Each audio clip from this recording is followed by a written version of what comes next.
Does Codsworth have a soul? It's a question that's crossed my mind more times than I can count in my nearly 6,000 hours of playing Fallout 4. Can a robot, a machine built to serve, truly possess something as human, as intangible as a soul? So I took the time to dig deep into the lore, reflect on everything I've seen in the game, and finally piece together an answer. First, I want to go over the evidence that suggests Codsworth is just a machine. On the surface, he is nothing more than what he looks like. A robot, a Mr. Handy unit built by General Atomics. A marvel of pre-war engineering, yes, but ultimately he's a consumer product, a household appliance. When creating the Mr. Handy, General Atomics had two issues to solve for this product to be successful. First, it had to be practical. It needed to be a competent household butler. They succeeded in this quite easily. The second challenge, however, was much trickier. They had to convince families that it was perfectly normal to let a robot not only live in their home, but help them raise their children. I don't know about you, but if someone was trying to sell this to me in our real world, I would be highly skeptical and almost fearful of this product. This was the difficult issue General Atomics faced. So, in stepped marketing. The Mr. Handy needed to put people at ease, make people feel better off for having it, so they added an exaggerated British accent, a refined vocabulary, and some corny jokes. All of this was built into their default personality, not because it was authentic, but because it tested well with upper middle class American families. It was branding. So they programmed a warm, TV-style butler persona, polished, polite, and always charming. Not real warmth, mind you, just the simulation of it. And that's the key word, simulate. The emotions that Codsworth shows to the Soul Survivor and their family aren't real. They were programmed into him.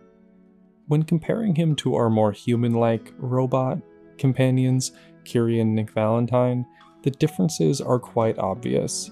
The two of them display curiosity, develop entirely new philosophies, and redefine their identities.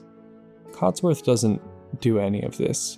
He doesn't deviate from his original role. He follows, serves, and entertains, just as designed. He's not growing, he's not evolving. He's not rebelling against his limitations, he's fulfilling them.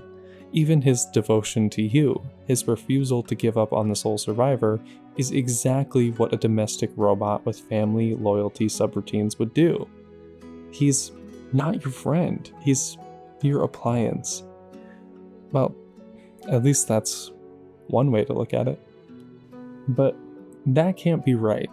If Codsworth is nothing more than a polished appliance, then why do I care about him so much? I don't feel this way about Siri or Alexa, and functionally, that's what Codsworth is. He's a household assistant. So why does he feel different? While working on this video, I kept coming back to that question. The case for he's just a machine was easy.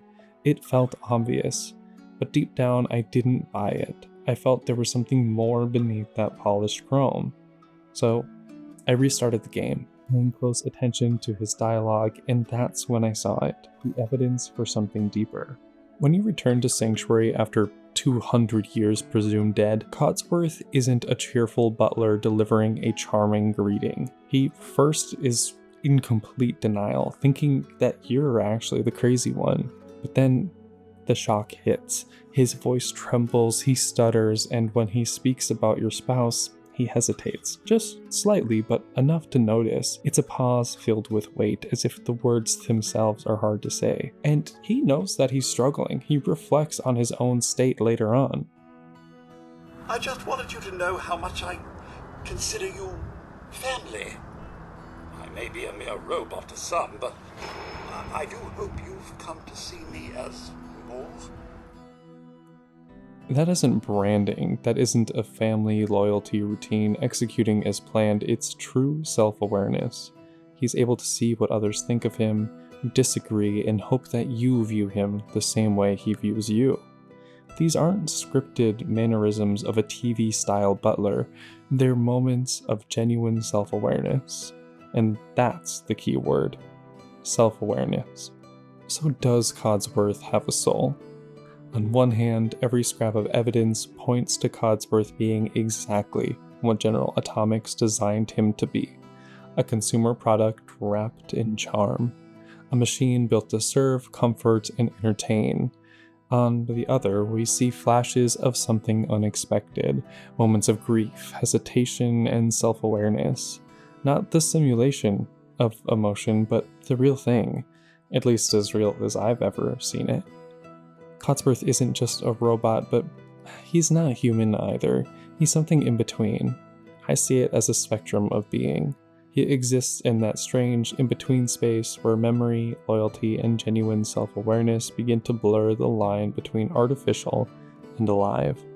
So, in my opinion, yes, Codsworth does have a soul.